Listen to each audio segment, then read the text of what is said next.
स्वाध्याय शुरू करते हैं। उपासना समर्पण योग अध्याय 12 ऑडियो 35 आत्मा परमात्मा का मिलन संयोग। लास्ट ऑडियो में हम समझ रहे थे उदाहरण से कि जैसे एक छोटे बच्चे को कोई नई चीज़ अच्छी चीज़ सिखानी हो तो उसे एक बार कहने से समझ में नहीं आता है, उसे बार बार एक ही बात समझानी पड़ती है, अलग अलग तरीके से उसको उदाहरण के द्वारा समझाना पड़ता है, तब जाके वो एक अच्छी चीज़ अपने जीवन में ला सकता है ना, उसको हैबिट पड़ सकती है। वैसे ही वो परम पिता हमें भी एक ही चीज़ समझाने के लिए बार बार अलग अलग तरीके से कहते रहते हैं। वो कौन सी चीज़ है जो हमें पानी है, जो हमारे जीवन का लक्ष्य है, वो है आत्मबोध। जब तक हमें आत्मबोध नहीं होगा तब तक हम ऐसे ही भटकते रहेंगे, ऐसे ही सुख दुख अनुभव करते रहेंगे और बेचैन रहेंगे, है ना। तो वो अलग अलग तरीके से एक ही बात गुरुदेव लिख कर समझा रहे हैं।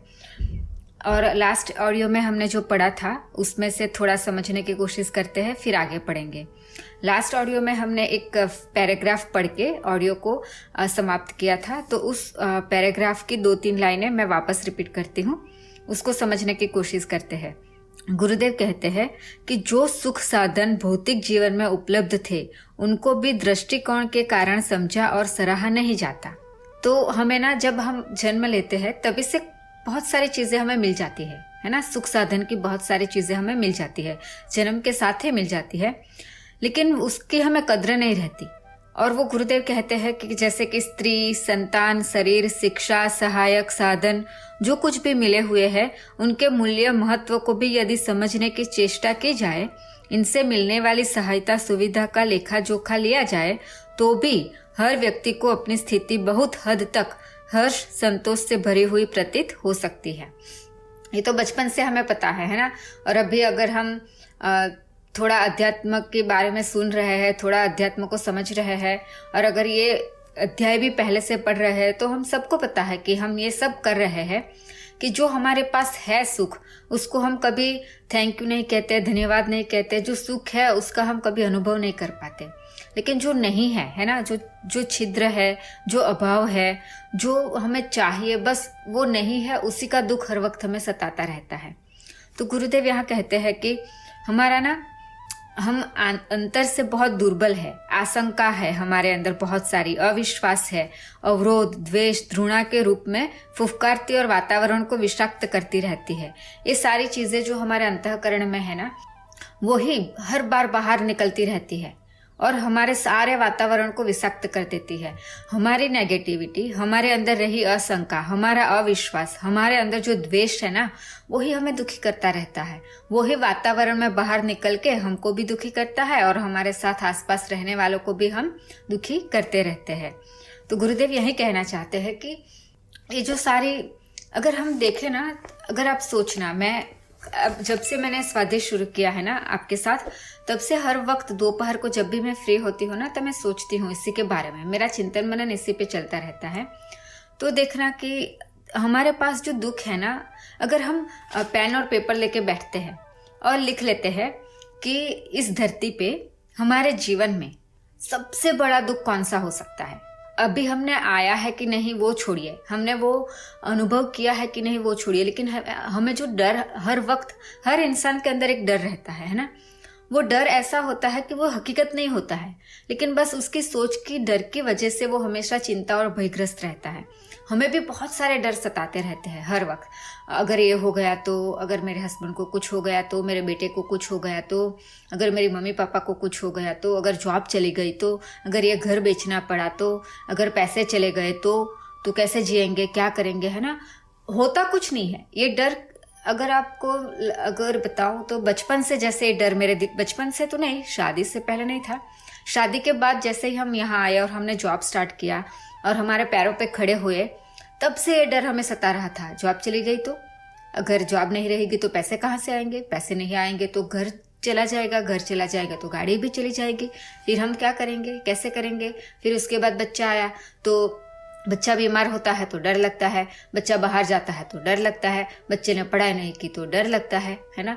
अगर वो ठीक से खाना नहीं खा रहा है तो डर लगता है, अगर वो बिगड़ गया तो है ना, बिगड़ गया तो, बिगड़ा तो बिल्कुल नहीं है, लेकिन बिगड़ गया तो हमारे अंदर ना इतनी सारी आशंकाएं हैं, इतने सारे हमारे अंदर लाइक अविश्वास है, आशंका, दुर्बलता है, अवरोध है, कुछ समझ में नहीं आता। दुख कुछ नहीं है। अगर आप पेन और पेपर, मैंने किया है ना, मैं बैठी पेन और पेपर लेके, मैंने सोचा चलो लिखती हूँ कि कौन कौन से दुख सबसे बड़े हैं इस धरती पे और कौन कौन से सुख सबसे बड़े हैं। यकीन मानिए, आप बैठना, आप खुद अनुभव करना, आपको पता ही नहीं चलेगा क्या लिखना है। दुख की लाइन में तो आप शायद बहुत कुछ लिख लोगे, लेकिन सुख की लाइन में आपको पता ही नहीं चलेगा कि कौन सा सुख है ना, कौन सी चीज है जो सुख देती है, पता ही नहीं चलता है। मैंने पहले तो लिखा कि अच्छी जॉब मिल जाए, वो तो थी, अच्छा घर हो जाए, वो भी था, अच्छा सेलफोन मिल जाए, गाड़ी मिल जाए, वो भी था, सब कुछ था, फिर भी सुखी नहीं थे। तो ये ना बहुत अच्छा प्रयोग है, आप करके देखना। गुरुदेव की ये बात अगर समझनी है ना, तो बस आप पेन और पेपर लेके बैठिए, सुख की एक कॉलम बना लीजिए, दुख की एक कॉलम बना लीजिए, अपने अपने हिसाब से लिख लीजिए, उसको दुख कहते हैं और उसको सुख कहते हैं। बहुत आसानी से सारे दुखों से छुटकारा मिल जाएगा। आगे पढ़ते हैं। मैं क्या हूँ? इसका उत्तर अपने अब तक के चले आ रहे ढर्रे वाले अभ्यास के अनुरूप नहीं, वरन तत्व चिंतन के आधार पर देना चाहिए। मैं क्या हूँ?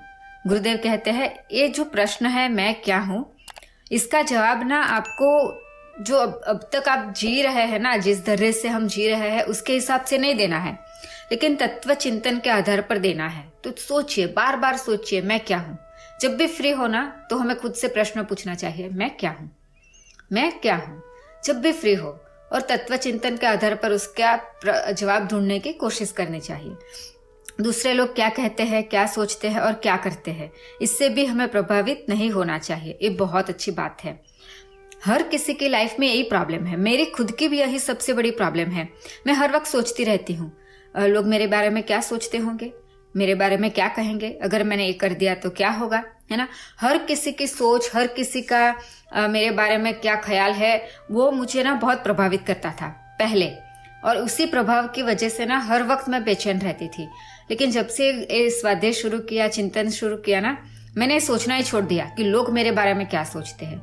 मुझे बस यही एक ही ख्याल आता है, मेरा परम पिता, मेरा परमात्मा मेरे बारे में क्या सोचता होगा, उसको मैं अच्छी लगती होगी, मेरे कर्म उसको पसंद आते होंगे, मेरे विचार उसको अच्छे लगते होंगे।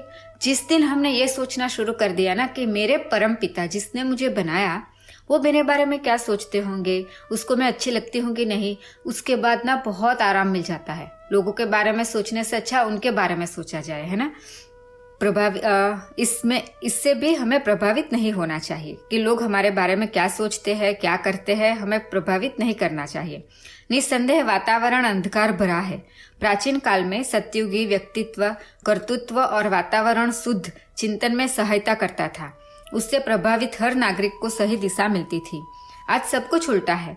यदि आज वस्तु स्थिति समझने के लिए लोग क्या कहते हैं और क्या करते हैं इससे आधार बनाया जाए, तो निश्चित रूप से हमें अवांछनीय निष्कर्ष पर पहुंचना पड़ेगा और अनुचित रीति नीति अपनाने के लिए विवश होना पड़ेगा। बहुत सही कहा गुरुदेव ने। गुरुदेव कहते हैं कि पहले जब सतयुग था ना, तो हर एक व्यक्ति, उनका कर्तव्य और वो जो वातावरण में शुद्धता थी ना, वो बहुत सहायता करता था हमें चिंतन करने में और हमारे लाइफ को, धैर्य को बदलने में। लेकिन आज अगर हम आसपास के लोगों को देखकर अपने बारे में सोचेंगे ना, आसपास के लोगों को देखकर वो क्या कर रहे हैं, कैसा जीवन जी रहे हैं, अगर उसके आधार पर अगर हमने कुछ करने की कोशिश की ना, तो वो अनुचित होगा। तो गुरुदेव कहते हैं अभी ऐसा समय है कलयुग का कि हम आसपास के लोगों से कुछ सीखना अच्छा नहीं रहेगा। अगर कुछ सीखना ही है ना, तो शास्त्रों से, गुरुदेव के विचारों से, ऐसे चिंतनों से ही हमें कुछ पता चलेगा कि हमें अपना जीवन कैसे जीना चाहिए और क्या करना चाहिए जीवन में। आगे पढ़ते हैं। आत्मबोध की पहली सीढ़ी यह है कि लोक चिंतन की अवांछनीयता को समझा जाए और अपनी अब तक की धैर्य पर लुढ़कती हुई मान्यताओं के औचित्य को अस्वीकार किया जाए। बहुत बड़ी बात है कि ये ना इतना आसान नहीं है। हम खुद भी कर रहे हैं उसको कि जो अब तक जो हमने देखा, अब तक के लोगों का जो डर रहा है, जो लोग जो सोचते हैं, जो चिंतन करते हैं, तो अगर उससे अलग कुछ नया जो हमें आत्मबोध कराए, ऐसा जीवन जीना है, ऐसा चिंतन करना है, ऐसी अपने जीवन को बनाना है ना, तो बहुत सारी बहुत सारा पढ़ाई, बहुत सारी चिंतन, बहुत सारा स्वाध्याय करना पड़ेगा।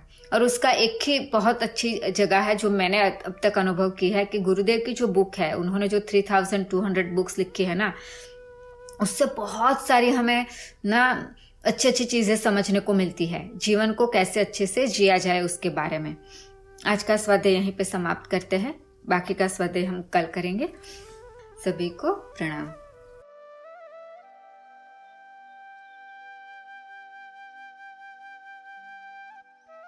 हमारे YouTube चैनल को सब्सक्राइब करें और बेल आइकन को दबाकर ऑल पर क्लिक करें ताकि नोटिफिकेशंस आपको मिलती रहें।